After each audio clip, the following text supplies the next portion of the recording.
Ok.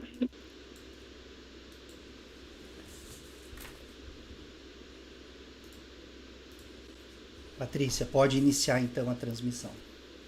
Um momento, por favor.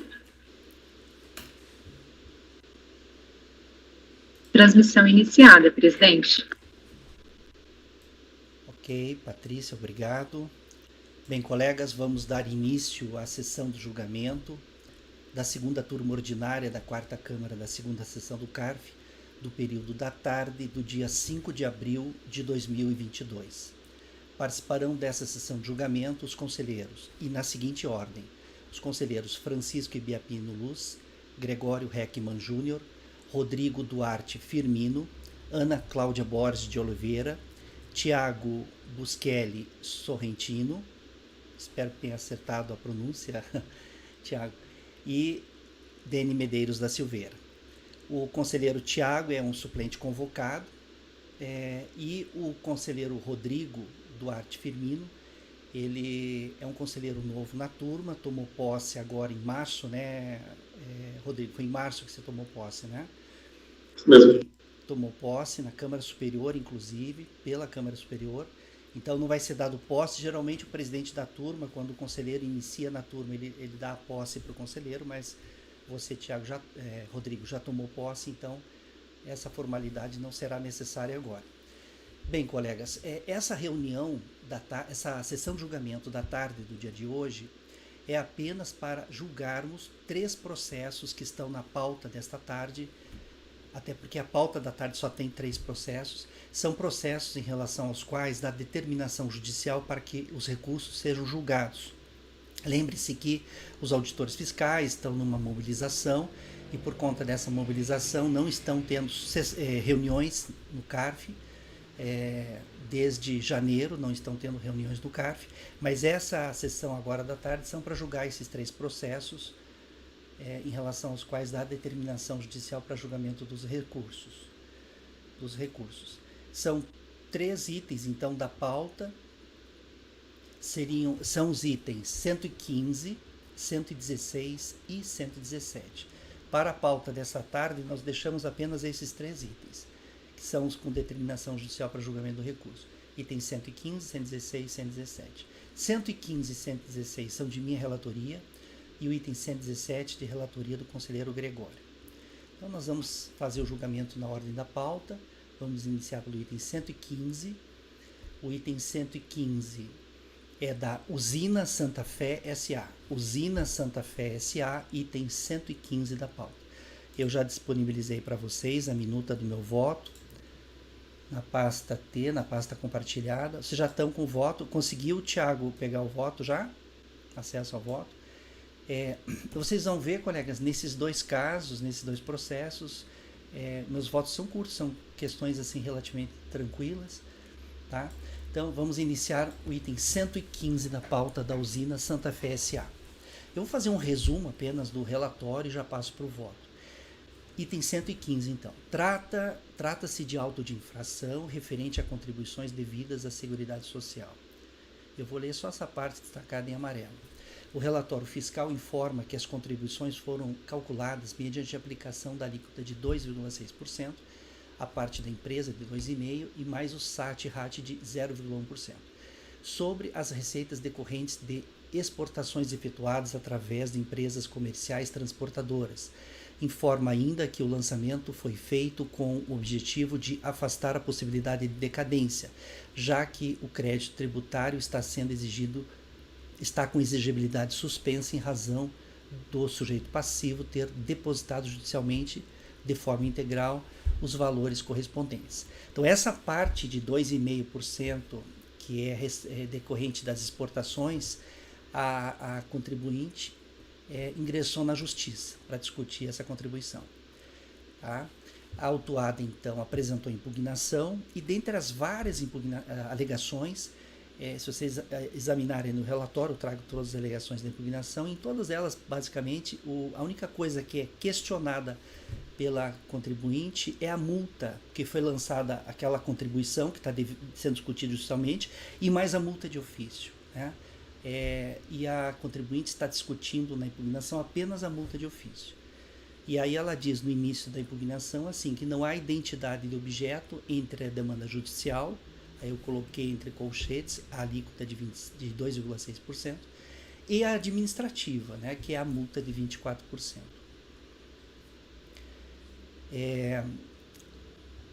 Ao julgar a impugnação, a 7ª turma da DRJ de Ribeirão Preto concluiu por unanimidade de votos pela sua procedência, exonerando a multa aplicada de 24%, entre parênteses, não abrangida pela ação fiscal, a qual se constitui na única matéria trazida na peça defensiva. Então, a única matéria questionada na impugnação é essa multa. Cientificada da decisão de primeira instância, a contribuinte, por meio de sua advogada, apresentou a petição / requerimento de folhas tais, veja, em 2010 isso, em 2010, em 18 de novembro de 2010, recepcionada pela Delegacia da Receita Federal do Brasil, em Araraquara, como recurso voluntário, no qual é alegado em literis o que segue.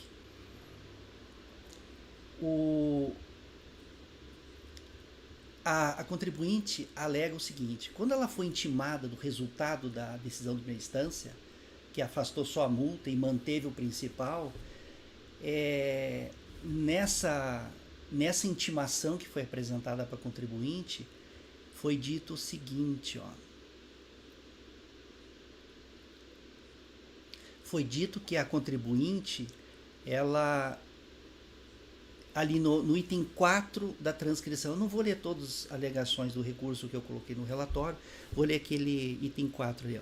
Ocorre que a decisão proferida por essa respeitável delegacia, a RFB, houve por bem exonerar a multa aplicada, ok, que é o que a DJ fez, que for objeto da impugnação, constando, porém, na intimação que deverá o interessado regularizar o débito no prazo de 30 dias sob pena de cobrança executiva. Trata-se de evidente equívoco, posto que, estando o débito com exigibilidade suspensa, inclusive com depósitos judiciais vinculados ao processo, não cabe se cogitar em pagamento do débito em 30 dias. Daí, no final, no pedido, diz assim a recorrente: a contribuinte na petição apresentada. Ante o exposto, deve ser retificado o termo de intimação na parte que determina a regularização do débito pelo pagamento, uma vez que suspensa a exigibilidade do crédito tributário. Então, o que a contribuinte vem nessa petição que a Receita Federal entendeu que seria um recurso? Questiona o termo de intimação, que diz que o contribuinte teria que pagar em 30 dias ou recorrer, né? Tá? Esse é o relatório. Vamos para o voto. Do conhecimento. O recurso voluntário é tempestivo e foi apresentado por advogada devidamente constituída. Porém, pelas razões a seguir expostas, não será conhecido. Como visto no relatório acima, o recurso petição não foi apresentado contra a decisão de primeira instância, mas sim contra o termo de intimação número tal, de folha 142, por meio do qual foi determinada a regularização do débito no prazo de 30 dias, contado caso não fosse apresentado o recurso.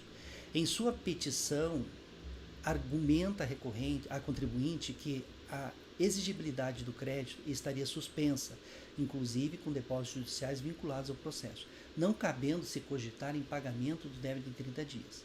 Acontece que este Conselho, segundo o artigo 25, inciso 2 do Decreto 7235, é competente para julgar apenas recursos de ofício e voluntários de decisão de primeira instância, bem como recursos de natureza especial, não havendo previsão de competência para julgamento de recurso apresentado contra termos de intimação expedidos pela Secretaria da Receita Federal do Brasil. Ademais, nem mesmo o regimento interno do CARF prevê a possibilidade desse conselho a competência desse conselho para julgar recursos apresentados contra termos de intimação expedidos pela Receita Federal. Sendo assim, diante da falta de previsão legal e regimental, não cabe o conhecimento do recurso apresentado. Entendemos, contudo, que tal recurso, entre parênteses, petição de folhas tais, deva ser apreciado pela própria RFB.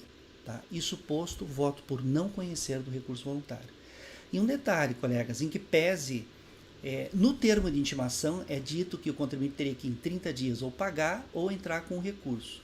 Ele entrou com essa petição que foi recebida como recurso. E agora nós estamos julgando e não conhecendo porque não é um recurso contra uma decisão de instância. Mas vejam, essa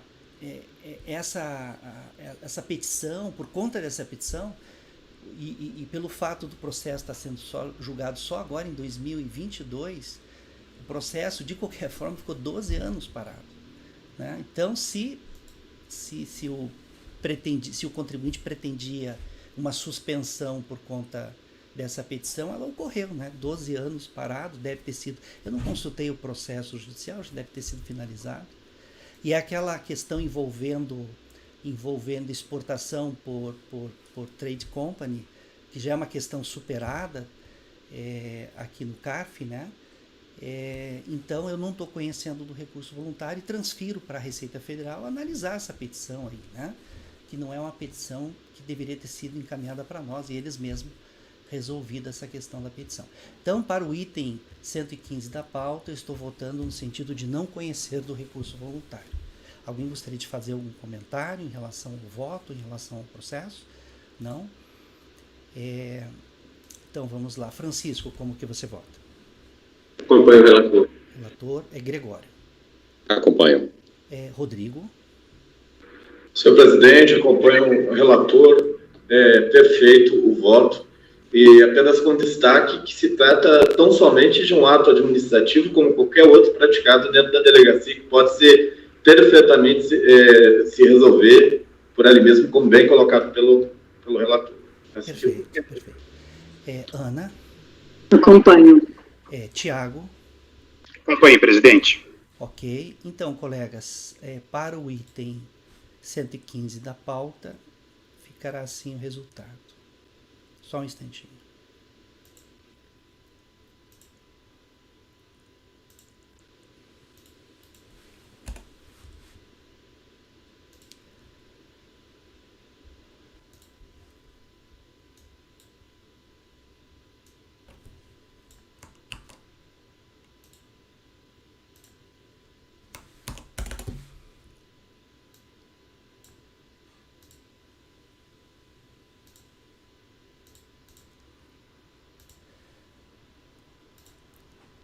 Ok, colegas, para o item 115 da pauta, ficará assim o resultado. Item 115 da Usina Santa Fé S.A.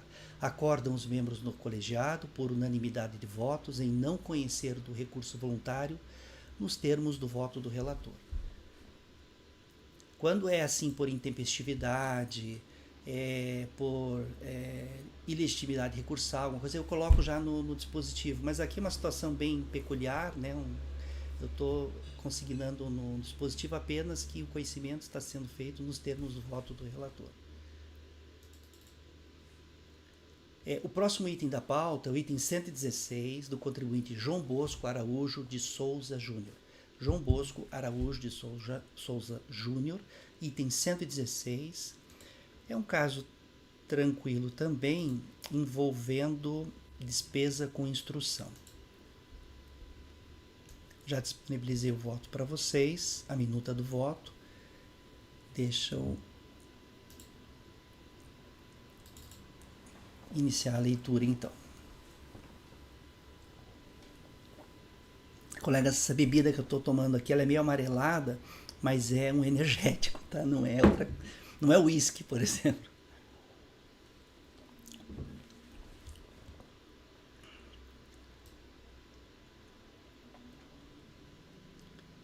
Tá, item 116 da pauta, do contribuinte João Bosco Araújo de Souza Júnior. Da mesma forma, fazer um resumo do relatório e daí já entro no voto. O presente processo trata de autuação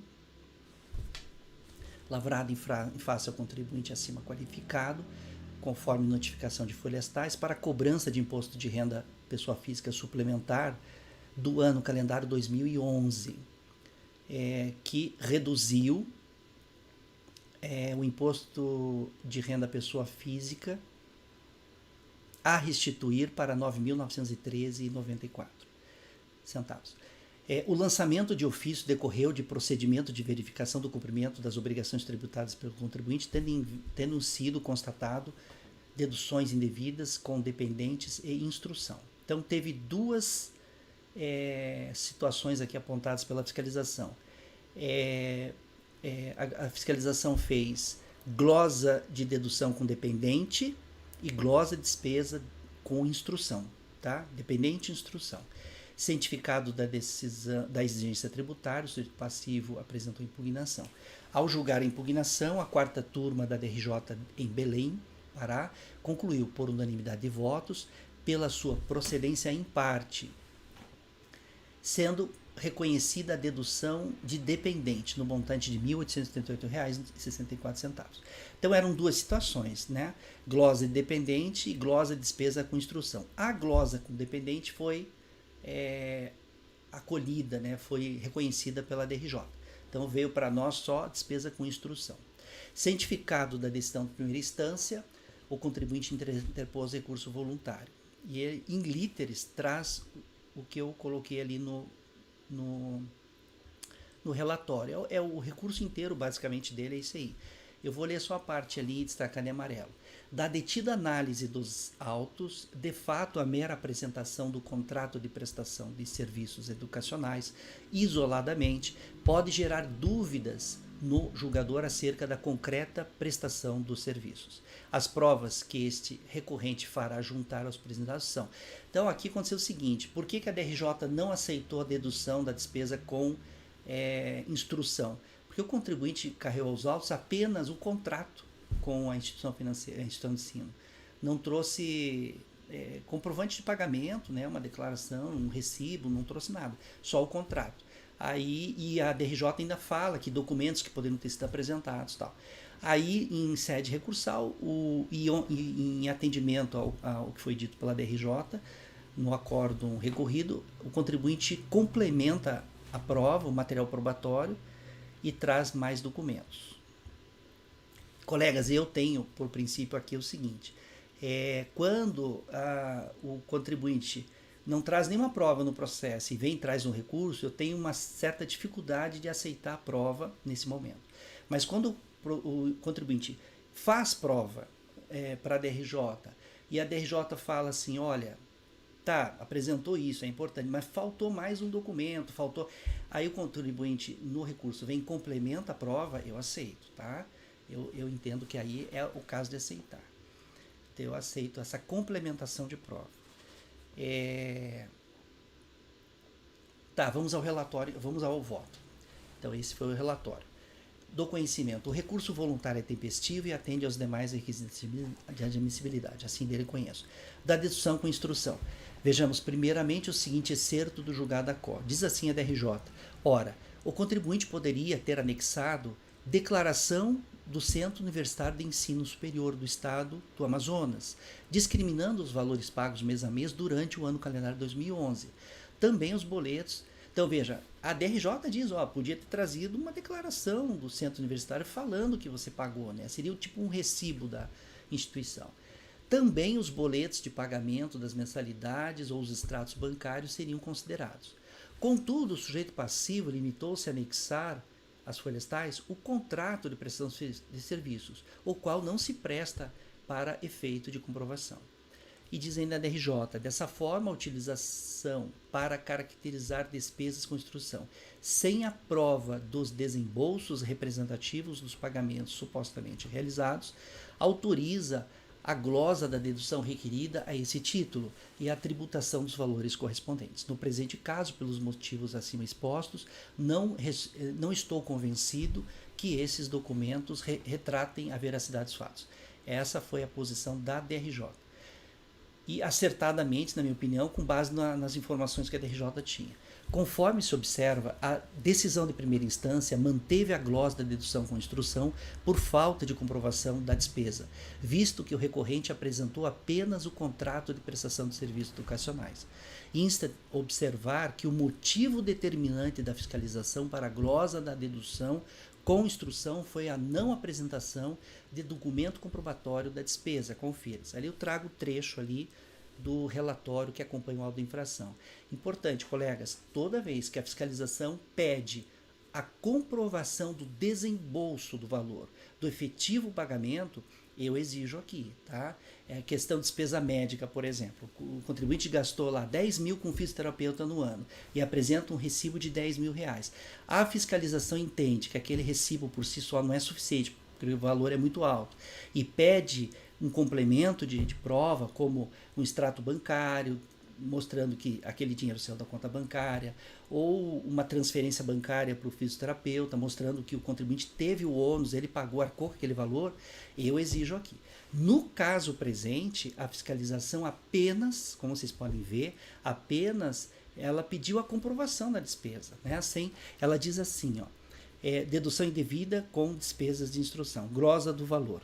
Indevidamente, glosa do valor de R$ 5.916, indevidamente deduzido a título de despesas com instrução, por falta de comprovação ou por falta de prisão legal.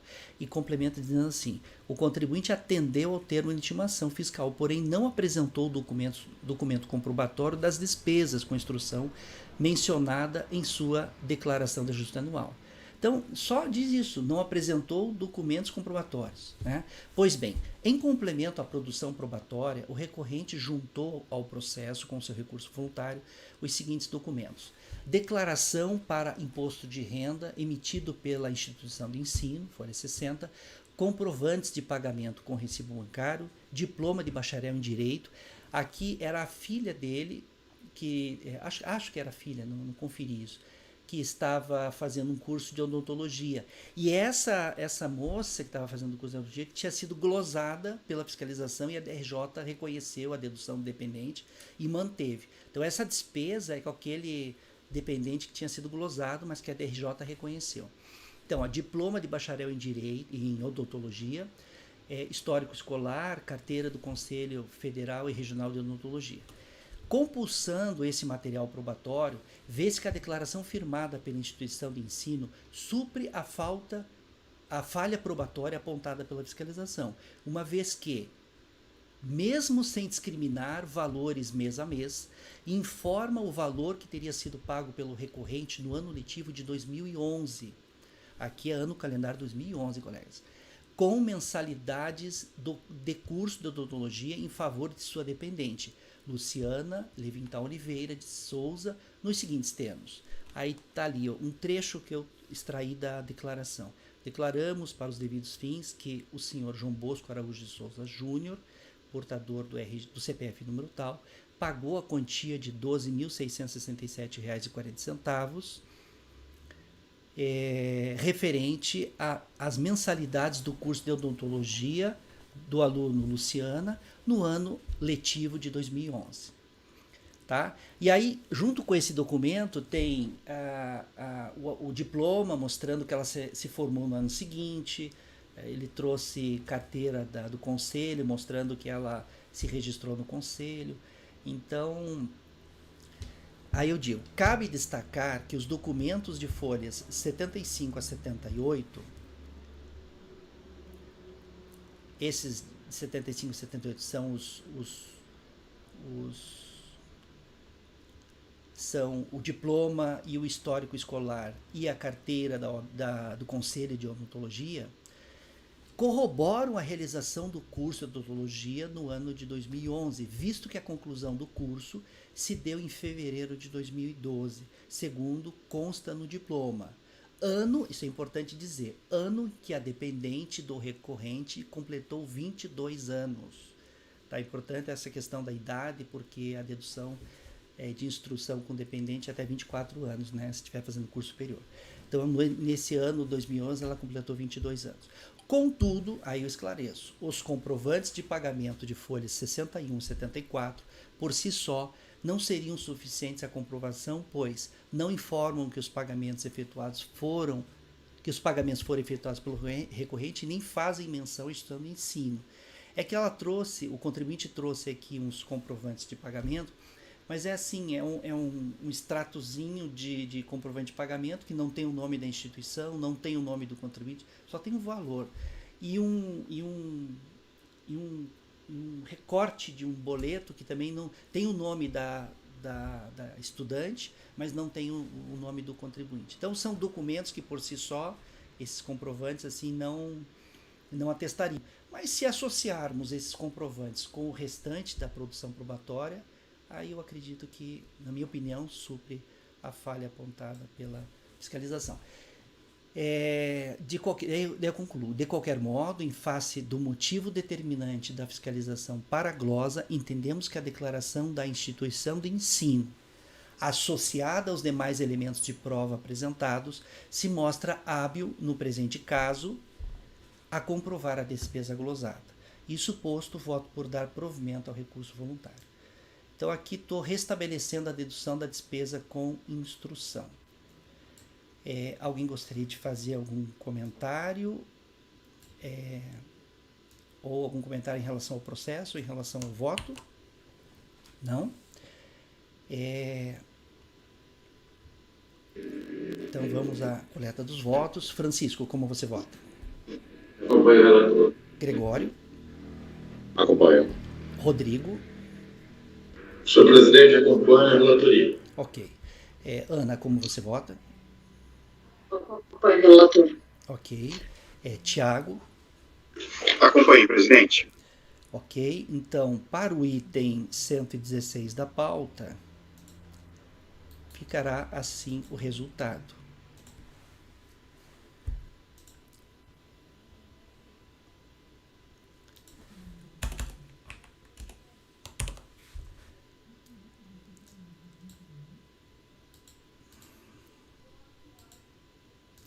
Item 116, do contribuinte João Bosco Araújo de Souza Júnior. João Bosco Araújo de Souza Júnior, item 116. Acordam os membros do colegiado, por unanimidade de votos, em dar provimento ao recurso voluntário. Na minha minuta que eu disponibilizei para vocês ali, acho que eu coloquei negar. É dar provimento. No dispositivo eu coloquei negar, dar provimento ao recurso voluntário. A única matéria que veio para nós foi, na conclusão eu escrevi dar provimento, mas no dispositivo eu acabei colocando, registrando negar, mas é dar provimento. Então, para o item 116 da pauta, do contribuinte João Bosco Araújo de Souza Júnior. Ficou assim o resultado, acordam os membros do colegiado por unanimidade de votos em dar provimento ao recurso voluntário. Ok, colegas, vamos agora ao item 117 da pauta,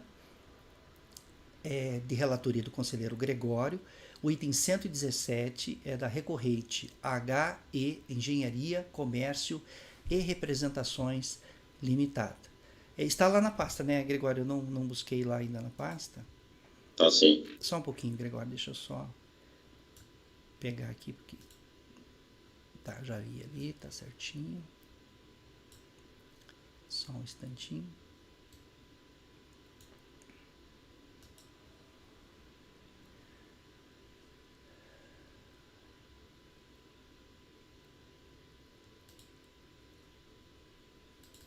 Todos estão com a minuta do Gregório, né? Gregório, item 117 da pauta, pode então iniciar a leitura. Pode começar. Presidente, eu vou direto ao voto. Aqui é uma proposta de resolução. Se for necessário, podemos retornar depois ao relatório. Conforme exposto no relatório, trata-se presente de caso de pedido de restituição previdenciária referente à contribuição retida a líquida de 11% à unidade de origem em deferir o pedido formulado pela contribuinte sob o fundamento de que não foram apresentadas as origens das compensações.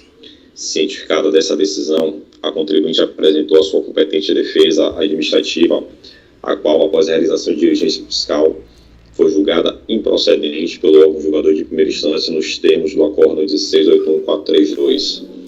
Contra o referido acórdão, a contribuinte apresentou recurso voluntário, defendendo, em síntese, que a retificação feita na época sobre a coisa de FIP original, que continha a ser correta vinculada no CNPJ requerente, resultando uma diferença muito exorbitante nos saldos a restituir e zerando praticamente todas as competências solicitadas. Para corrigir a retificação anterior, as novas retificações foram transmitidas, alocam seus créditos corretamente com suas respectivas SEI. De fato, assim se manifestou a contribuinte em sua peça recursal. Diz a contribuinte: com o objetivo de sanar todas as divergências identificadas pela Receita Federal, isso aqui no curso da diligência fiscal realizada em primeira instância ainda. A requerente, pelo que julga correto e procedente, fez todas as retificações possíveis para que todas as falhas contábeis fossem corrigidas e assim demonstrar que, de fato, há crédito para ser restituído e compensado. Uma vez verificado o equívoco das informações declaradas nas GFIPs enviadas, entende que se faz necessário retificar tais documentos a fim de regularizar os dados informados. E aí eu prossigo. Junto com o recurso voluntário, a contribuinte trouxe aos autos, dentre outros, os seguintes documentos: planilha descritiva das notas fiscais, em arquivo não paginável, relatórios de retenção das GFIPs retificadas, nas páginas 10.335 em diante, demonstrativo das informações retificadas em GFIP, notas fiscais referentes aos meses a indicados, planilha atualizada das origens das compensações. Pois bem, dentre os diversos argumentos e documentos apresentados pela contribuinte nesta fase processual, destaque-se nesta oportunidade os susoditos relatórios de retenção das GFIPs retificadas, os quais registros tratam-se de documentos extraídos em março de 2018 dos sistemas da Receita Federal do Brasil e apontam a existência de saldos de valores a compensar barra e restituir. Cotejando-se, pois, referidos documentos com aqueles outros, bem como com as razões de defesa apresentadas pela contribuinte do recurso voluntário, verifica-se, e sem que isso represente qualquer juízo de valor por parte deste conselheiro nesta oportunidade, que a alegação recursal, no sentido de que, com o objetivo de sanar todas as divergências identificadas pela Receita Federal, a requerente, pelo que julga correto e procedente, fez todas as retificações possíveis para que todas as falhas contábeis fossem corrigidas e assim demonstrar que, de fato, há crédito a ser restituído e compensado, está devidamente fundamentada. Como se vê, as razões de defesa apresentadas em sede recursal e respectivos documentos comprobatórios, os quais se destinam justamente a contrapor as conclusões alcançadas pela autoridade administrativa fiscal diligente e, por conseguinte, a própria decisão de primeira instância, tratam-se de alegações e documentos que, em tese e a princípio, podem repercutir no presente lançamento fiscal. Neste contexto, à luz do princípio da verdade material, paradigma do processo administrativo fiscal, entendo ser imprescindível, no caso vertente, a conversão do presente julgamento de diligência para a unidade de origem, para que a autoridade administrativa fiscal preste as seguintes informações. 1. As razões de defesa apresentadas pela contribuinte em sede de recurso voluntário e respectivos documentos são hábeis para o reconhecimento do crédito pleiteado, porque, caso positivo, total ou parcial, caso parcial, quantificar o montante efetivamente comprovado do crédito pleiteado. Consolidar o resultado da diligência e informação fiscal conclusiva, da qual deverá ser dada ciência ao contribuinte, para, querendo apresentar manifestação no prazo de 30 dias, após retornar os autos para este Conselho para prosseguimento do julgamento do recurso voluntário. É a proposta, presidente.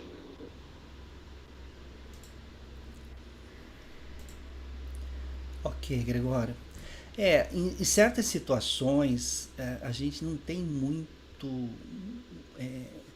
muitos elementos assim para analisar, né, Gregório? Tem que ter acesso aos sistemas da GFIP, e às vezes eu já várias vezes baixei em diligência para que a fiscalização confirmasse se houve retificação da GFIP.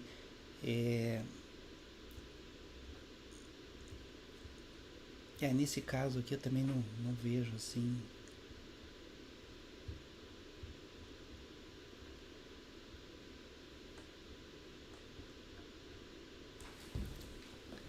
É uma situação em que parece que realmente a gente precisa de informações da Receita Federal para poder julgar. Bem, colegas, o conselheiro relator, em relação ao item 117 da pauta, está propondo a conversão do julgamento em diligência para que a Receita Federal preste essas informações. A DRJ fala no seu relatório, Gregório, que não foram apresentadas as origens das compensações. Essas origens seriam uma planilha que a DRJ queria, será? Isso foi o fundamento do despacho decisório, né? Aqui é um pedido de restituição, o processo é um pedido de restituição. Aí a contribuinte foi intimada, porque ela tem um crédito referente às contribuições que foram retidas, a alíquota de 11%, e aí parte desse crédito ela compensou em GFIP, e aí parte virou saldo a ser restituído via PER. Isso está informado no PER que deu origem ao presente processo. E aí, quando foi apresentado o PE, a contribuinte foi intimada a apresentar uma série de informações e documentos, dentre eles a origem dessas compensações informadas em GFIP. Aí, naquela fase, a resposta da contribuinte foi bastante lacônica, apenas se limitando a informar que a origem da compensação era o crédito acumulado em todo o período, e não apresentou mais nenhum tipo de informação ao documento. E aí, por falta justamente de informação e de documentação, o pedido de restituição foi indeferido. Esse foi o fundamento do despacho decisório. Aí a contribuinte apresenta uma série de informações e documentos com a impugnação, com a manifestação de conformidade, motivando assim a conversão do julgamento em diligência ainda em primeira instância. Isso gerou um relatório fiscal na diligência, onde o fiscal dirigente ele vai apontando uma série de equívocos, né, nesses meses, objeto aqui do pedido de restituição. E aí isso é o fundamento da DRJ. A DRJ acompanha o resultado da diligência fiscal, e aí no recurso, se contrapondo justamente àquela diligência e, por conseguinte, a decisão de primeira instância, a contribuinte esclarece que ela cometeu alguns equívocos na transmissão de GFIPs retificadoras. Você tem uma GFIP original, você tem GFIP retificadoras. Aquilo que o fiscal dirigente teria apurado em sede de diligência teria sido com base nessas GFIPs retificadoras, que a contribuinte diz em recurso voluntário que cometeu alguns equívocos, ela reconhece isso, que aí retificou as retificadoras, e dando assim lastro ao crédito que ela pleiteia, e traz aí diversos documentos para poder comprovar isso, segundo ela afirma, dentre eles esses relatórios de retenção, que eu destaco aqui na minha proposta de diligência, que apontam, a princípio, para a existência de um saldo a compensar / restituir. Tá certo. Então tá, colegas. Proposta de diligência para o item 117 da pauta, para que a Receita Federal preste as informações, e do resultado da diligência vai ser dado ciência à contribuinte para que a seu critério se manifeste, né? Presente manifestação. Proposta de resolução, então, para o item 117 da pauta. Francisco, como que você vota? Eu acompanho o relator. Acompanha. Rodrigo. Senhor presidente, acompanho o relator. Relator também. Ana, como você vota? Acompanho o relator. Tiago. Acompanho o relator, presidente. Ok, eu também acompanho. Então, colegas, para o item 117 da pauta, ficará assim o resultado a ser consignado na ata. Item 117. Item 117 da HE, Engenharia, Comércio e Representações Limitada. Resolvem os membros do colegiado, por unanimidade de votos, converter o julgamento em diligência para que a unidade de origem da Secretaria Especial da Receita Federal do Brasil preste as informações solicitadas nos termos do voto que segue na resolução, consolidando o resultado da diligência de forma conclusiva em informação fiscal que deverá ser cientificada à contribuinte para que, a seu critério, apresente manifestação em 30 dias. Então tá, item 117, resolução, então, para que a Receita Federal preste essas informações solicitadas e com abertura de prazo de 30 dias para que a contribuinte se manifeste a respeito. Então tá, colegas, esses foram os 3 processos. Ai, que bom, né, turma, se nossas sessões fossem sempre assim, né, com 3 processos. Nós já tivemos, Tiago e Rodrigo, na nossa turma aqui, mais de 500 processos na pauta, para vocês terem uma ideia, assim, uma coisa absurda, né? Por conta desse tempo sem reunião, deu uma represada boa, nós estamos com uma quantidade bastante grande de processos. Com a saída de 2 conselheiros, baixou um pouco, mas nós temos ainda com uma quantidade... A hora que voltar ao normal as sessões, nós vamos ter as primeiras reuniões vão ser meio puxadas, assim. Mas eu acho que vai dar para seguir. E não vejo a hora de reuniões presenciais, porque nas presenciais eu percebo que a produção é maior, assim, sabe? As virtuais a gente fica um pouco amarrado com essas tecnologias, né? E na presencial é mais tranquilo. Mas vamos ver o que vai acontecer daqui para frente. Então tá, colegas. Rodrigo, mais uma vez, já falei umas 2, 3 vezes por mensagem, seja bem-vindo à nossa turma, tá? O Rodrigo agora está integrando a turma, seja bem-vindo. Acredito que você vai gostar da turma. A turma agora está reduzida, né, Ana, né, Gregório e Francisca? Estamos só nós agora, 4. A turma, o quórum completo são 8 conselheiros, nós estamos com 5, com você agora. Nós estamos com 4, com você são 5. Está faltando um ainda, conselheiro dos contribuintes. Viu, Tiago? Estamos precisando de um conselheiro dos contribuintes. Então tá. Então tá, colegas. Alguém gostaria de fazer algum comentário? Ele tá gravando ainda. Ainda está gravando. Então deixa eu encerrar então a sessão e aí finalizamos a nossa sessão de julgamento. Patrícia, pode então encerrar a nossa sessão de julgamento. Momento, presidente.